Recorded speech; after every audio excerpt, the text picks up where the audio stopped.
People increasingly suffer from stress. Stress makes you sick, unhappy, and causes burnout. Stress is created in the brain. It's similar to a house.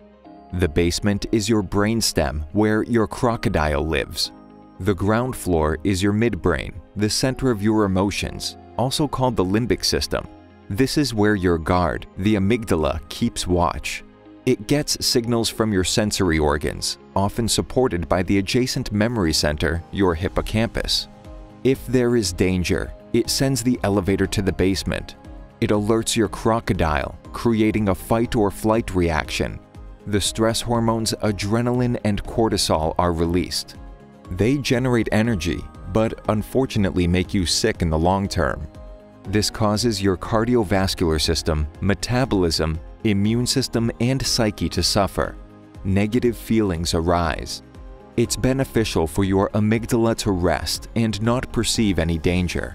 Then, the signals make the elevator go up to the top floor. Here is your prefrontal cortex, your rational brain, or the scientist who processes information, finds solutions, plans your future, and activates a sense of happiness in your midbrain.